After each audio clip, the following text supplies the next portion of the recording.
आमतौर पर हम सभी ने शरीर से जुड़ी कई बीमारियों के नाम सुने होंगे, लेकिन कुछ बीमारियां ऐसी होती हैं जिनका नाम हम कम सुनते हैं और जिनकी पहचान भी कम होती है। ऐसी ही एक घातक बीमारी है सिकल सेल एनीमिया, जिसके बारे में बहुत से लोगों को सही जानकारी नहीं होती है। ये बीमारी शरीर की रक्त कोशिकाओं को प्रभावित करती है और व्यक्ति के जीवन को कठिन बना सकती है। इंदौर शहर में सिकल सेल एनीमिया के जो केस है वो बढ़ते जा रहे हैं। प्रदेश ही नहीं पूरे देश में जो है सरकार भी लगातार जो है सिकल सेल एनीमिया पर जो है रिसर्च कर रही है। उसी के चलते इंदौर शहर में भी जो है सिकल सेल एनीमिया के अभी तक जो है 1400 केसेस जो है रजिस्टर हो चुके हैं। साथ ही इंदौर शहर में अब जो स्क्रीनिंग है वो की जा रही है, जो हॉस्टल्स है उसमें भी स्क्रीनिंग की जा रही है। सिकल सेल एनीमिया एक ऐसी बीमारी है जो जन्म के समय से ही शरीर के रक्त कोशिकाओं को प्रभावित करती है। इसमें रेड ब्लड सेल्स का सामान्य आकार बदलकर हंसिया या दराती जैसा हो जाता है, जिससे रक्त प्रवाह में रुकावट और अन्य जटिलताएं उत्पन्न होती हैं। इसका कोई पूर्ण इलाज नहीं है, लेकिन इसकी प्रबंधन प्रक्रिया के तहत मरीजों को सही देखभाल और उपचार की आवश्यकता होती है। इसके बारे में लोगों को अधिक जानकारी देने और इसे नियंत्रित करने के उपायों पर जोर दिया जा रहा है।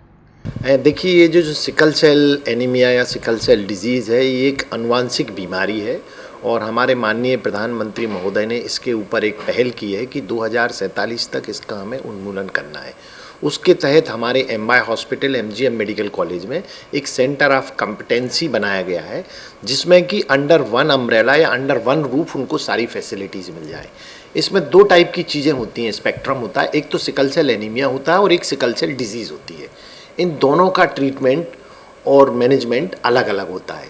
तो जो सिकल सेल के जो सामान्यतः ये बीमारी आदिवासी एरिया में ज़्यादा होती है, जैसे हमारे इंदौर के पास में अलीराजपुर, धार, झाबुआ, बड़वानी, ये जो एरिया हैं यहाँ पे ज़्यादा हैं। और चूँकि वहाँ के बच्चे यहाँ भी कुछ आदिवासी एकलव्य हॉस्टल्स हैं उनमें पढ़ने आते हैं, तो उनकी भी हम स्क्रीनिंग कर रहे हैं और जो वहाँ से रेफ़र होके जो पेशेंट आते हैं उनको भी अंडर वन अम्ब्रेला एक कम्प्रीहेंसिव केयर, टर्सरी केयर उनको मिल जाए, इसके लिए हम एक सेंटर भारत सरकार ने हमें यहाँ दिया है। अभी तक जो स्क्रीनिंग है, कितनी जगह पर स्क्रीनिंग की जा रही है इंदौर में? अभी 250 जगह पे हमने स्क्रीनिंग की है और उनके रिजल्ट्स आ रहे हैं और हर महीने हर हफ्ते 1 या 2 हॉस्टल हम लोग इस टाइप से शुरू करेंगे कि उनको ग्रेजुअली मैक्सिमम कवरेज यहाँ से मिल जाए।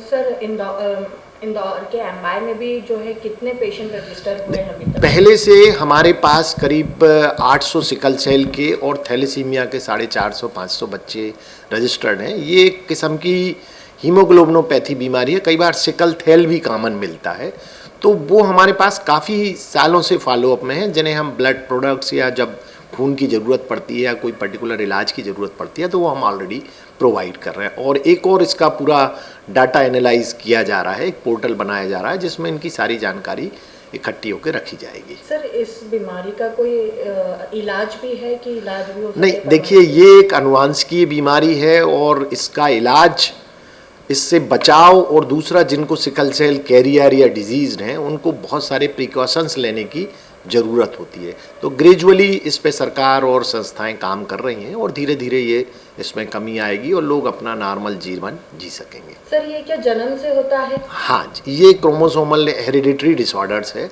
और जीन डिफेक्ट के कारण होता है और वर्ल्ड वाइड भी इसमें बहुत सारी रिसर्च चल रही है। हमारे यहाँ भी हमने कुछ के बोन मैरो ट्रांसप्लांट किए हैं और बाद में जाके अगर कुछ अभी अंडर ट्रायल्स हैं, अगर जीन थेरेपी आ जाती है तो इसका इलाज बहुत हद तक संभव है। सर, होता क्या है ये सिकल सेल शॉर्ट में? ये बेसिकली जो अपने शरीर में रक्त रहता है, जिसमें अपन रेड ब्लड सेल्स या लाल रक्त कणिकाएं बोलते हैं, इनमें एक क्रोमो डिफेक्ट होता है जिसमें जो नॉर्मल आरबीसी का शेप है वो राउंड या बाइकॉनकेव टाइप से होता है। इसमें वो सिकल सेल हंसिए के आकार की हो जाती है, जिससे उनमें ऑक्सीजन ले जाने की ऑर्गन में कैपेसिटी खत्म हो जाती है।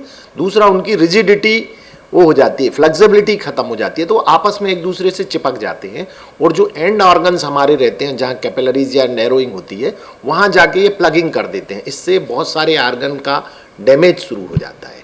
सिकल सेल एनीमिया के मामलों में सबसे ज्यादा आदिवासी समुदाय में मामले देखने को मिलते हैं। इसका कारण यह है कि आदिवासी समुदाय में शादी के मामले अक्सर क्लोज रिलेशन में होते हैं। इससे ये बीमारी पीढ़ी दर पीढ़ी फैलती है। ऐसे में स्क्रीनिंग और जागरूकता अभियान इन समुदायों के लिए बेहद महत्वपूर्ण है। हमने आपको बताया कि सिकल सेल एनीमिया होता क्या है, किस तरीके से बॉडी में वर्क करता है। जो रेड ब्लड रहता है वो एक हंसी की शेप में आ जाता है, जो सेल्स रहता है, उसके बाद में जो है सिकल सेल एनीमिया जो है वर्क करता है। इसके लिए क्या क्या प्रिकॉशन होना चाहिए, वो सारी चीज़ें भी आपने देखी सुनी अभी। और उसके बाद में अगर देखा जाए तो एक सबसे बड़ी बात ये है कि सिकल सेल एनीमिया में जितना प्रिकॉशन आप लेंगे उतनी आपकी जो बॉडी है वो सर्वाइव करेगी। साथ ही जो सिकल सेल एनीमिया होता है वो जन्म से होता है। इंदौर शहर में जो है लगातार जो है इसकी स्क्रीनिंग भी की जा रही है। 1400 से अधिक जो केस है वो एमवाई में रजिस्टर्ड हो चुके हैं और लगातार स्क्रीनिंग के माध्यम से पता किया जा रहा है कि किसे सिकल सेल एनीमिया है। आदिवासी लोगों में सबसे ज़्यादा जो है ये सिकल सेल एनीमिया होता है, जैसे कि डॉक्टर साहब ने बताया है। और इसके लिए जो है लगातार नई प्रयोगशाला है वो भी की जा रही है कि किस तरीके से इसे कंट्रोल किया जा सके। कैमरा पर्सन धीरज के साथ खुशबू यादव, सूर्योदय टीम, इंदौर।